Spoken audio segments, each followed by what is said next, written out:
তবে group D আর group C অযোগ্য তালিকা প্রকাশ। অযোগ্য শিক্ষার্থীদের তালিকা স্কুল সার্ভিস কমিশনের ৩,৫১২ জনের তালিকা প্রকাশ করলো স্কুল সার্ভিস কমিশন। সরাসরি চলে যাব, আমার সঙ্গে আমার প্রতিনিধি সোমরাজ বন্দ্যোপাধ্যায় রয়েছে। সোমরাজের থেকে আরো বিস্তারিত জানবো। সোমরাজ,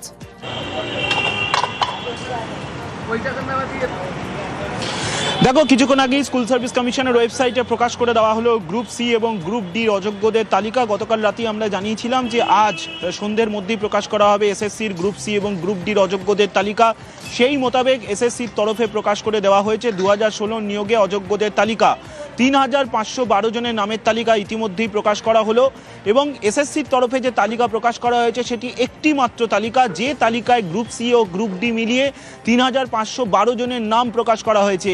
৩,৫১২ জনের নাম ও তাদের রোল নাম্বার প্রকাশ করা হয়েছে, কিন্তু তারা গ্রুপ সি না গ্রুপ ডি এর জন্য চাকরি পেয়েছিলেন সেটি কিন্তু প্রকাশ করা হয়নি।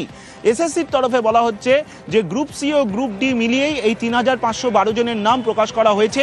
আলাদা করে এসএসসির পক্ষে নির্ধারণ করা সম্ভব ছিল না যে তারা গ্রুপ সি এর প্রার্থী নাকি গ্রুপ ডি এর প্রার্থী। বিভিন্ন সময় কেন্দ্রীয় সংস্থা সিবিআইয়ের কাছে এবং কলকাতা হাইকোর্টে হলফনামা দিয়ে যে তথ্যরা দিয়েছিলেন, যে সংখ্যা দিয়েছিলেন, তার পরিপ্রেক্ষিতেই এই অযোগ্যদের তালিকা প্রস্তুত করলো স্কুল সার্ভিস কমিশন।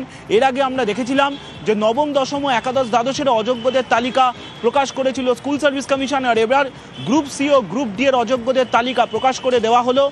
এসএসসির তরফে আরও একটি নোটিশ দেওয়া হচ্ছে, যেটিতে বলা হচ্ছে যে যারা অযোগ্য, যাদের নাম প্রকাশ করা হলো গ্রুপ সি এবং গ্রুপ ডি এর জন্য, তারা এসএসসির নয়া নিয়োগ প্রক্রিয়া যেটা শুরু হচ্ছে আজ রাত 10টা থেকে সম্ভবত আবেদন প্রক্রিয়া শুরু করবে এসএসসি।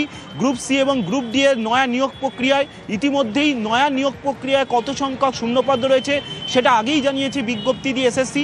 সেখানে তারা কোনোভাবেই আবেদন করতে পারবেন না, এসএসসির তরফে নোটিশ দিয়ে জানানো হয়েছে সেটা। কিন্তু অবশ্যই সেখানে একটা প্রশ্নও থেকে যায় যে যেখানে নাম আর রোল নাম্বার দিয়ে প্রকাশ করা হয়েছে সেখানে যে তারা নয়া নিয়োগ প্রক্রিয়ায় অংশ নিচ্ছে না বা আবেদন করছে না, সেটিকে ভেরিফাই করা কিভাবে সম্ভব হবে।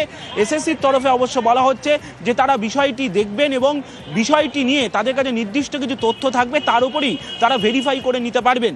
কিন্তু আজ এসএসসির তরফে এই অযোগ্যদের তালিকা গ্রুপ সি এবং গ্রুপ ডি এর প্রকাশ করে দেওয়া হলো। ৩,৫১২ জনের নামের তালিকা প্রকাশ করে দেওয়া হয়েছে। এসএসসির ওয়েবসাইটে সেই তালিকা এখন দেখতে পাওয়া যাবে। আর তার সঙ্গে এসএসসির তরফে এটাও প্রকাশ করা হচ্ছে যে এই অযোগ্যরা গ্রুপ সি এবং গ্রুপ ডি এর জন্য যে নয়া নিয়োগ প্রক্রিয়া এসএসসি শুরু করবে, যেটা রাত 10টার পর থেকে আবেদন প্রক্রিয়া শুরু হবে অনলাইনে, সেখানে তারা আবেদন করতে পারবেন না। বেশ সোমরাজ।